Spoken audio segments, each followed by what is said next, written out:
ಎಲ್ಲರಿಗೂ ನಮಸ್ಕಾರ. ಇವತ್ತು ನಾವು ಸ್ವೀಟ್ ಕಾರ್ನ್ ರೆಸಿಪಿ ಮಾಡ್ತಾ ಇದ್ದೀವಿ. ಅದಕ್ಕೆ ನಾನು 2 ಜೋಳನ ಬಿಡಿಸಿ ಬೇಯಿಸಿಟ್ಕೊಂಡಿದ್ದೀನಿ. ನಾನು ಮೊದಲಿಗೆ ಸ್ಟವ್ ಅಂಟಿಸ್ಕೊಂಬಿಟ್ಟು ಒಂದು ಪಾನ್ ಇಟ್ಕೊಂಡಿದ್ದೀನಿ. ಪಾನ್ ಬಿಸಿಯಾಗಿದೆ. ಈಗ ಬೆಣ್ಣೆ ಹಾಕ್ಕೊಳ್ತಾ ಇದ್ದೀನಿ.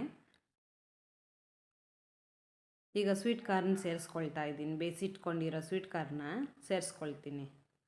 ಸ್ವೀಟ್ ಕಾರ್ನ್ ಸೇರಿಸ್ಬಿಟ್ಟು 1 ನಿಮಿಷ ಬೆಣ್ಣೆ ಎಲ್ಲ ಮಿಕ್ಸ್ ಆಗೋ ಥರ ಫ್ರೈ ಮಾಡ್ಕೊಳ್ತೀನಿ. ಈಗ ಸ್ಟವ್ ಆಫ್ ಮಾಡಿಬಿಟ್ಟು ಉಪ್ಪು ಖಾರನ ಸೇರಿಸ್ಕೊಳ್ತೀನಿ. ಚಿಲ್ಲಿ ಪೌಡ್ರ್ ಸೇರಿಸ್ಕೊಳ್ತೀನಿ 1/4 ಟೀ ಸ್ಪೂನಷ್ಟು. 1/4 ಟೀ ಸ್ಪೂನಷ್ಟು ಪೆಪ್ಪರ್ ಪೌಡ್ರ್ ಸೇರಿಸ್ಕೊಳ್ತೀನಿ.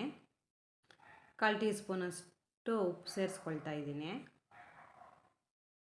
ಈಗ ಒಂದು 1/4 ಟೀ ಸ್ಪೂನಷ್ಟು ನಿಂಬೆ ರಸನ ಸೇರಿಸ್ಕೊಳ್ತೀನಿ.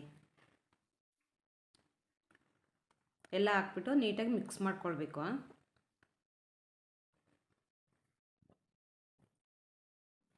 ಎಲ್ಲ ಸ್ವೀಟ್ ಕಾರ್ನ್ಗೂ ಉಪ್ಪು ಖಾರ ನೀಟಾಗಿ ಮಿಕ್ಸ್ ಆಗೋ ಥರ ಮಿಕ್ಸ್ ಮಾಡ್ಕೊಳ್ಬೇಕು.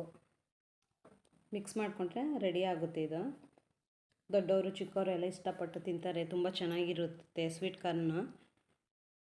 ನಮ್ಮ ವಿಡಿಯೋ ಯಾರ್ಯಾರು ನೋಡ್ತಾ ಇದ್ದೀರೋ ಸಬ್ಸ್ಕ್ರೈಬ್ ಮಾಡ್ಕೊಳ್ರಿ, ಶೇರ್ ಮಾಡಿರಿ. ನಮ್ಮ ವಿಡಿಯೋ ಇಷ್ಟ ಆದರೆ ಒಂದು ಲೈಕ್ ಕೊಡಿರಿ.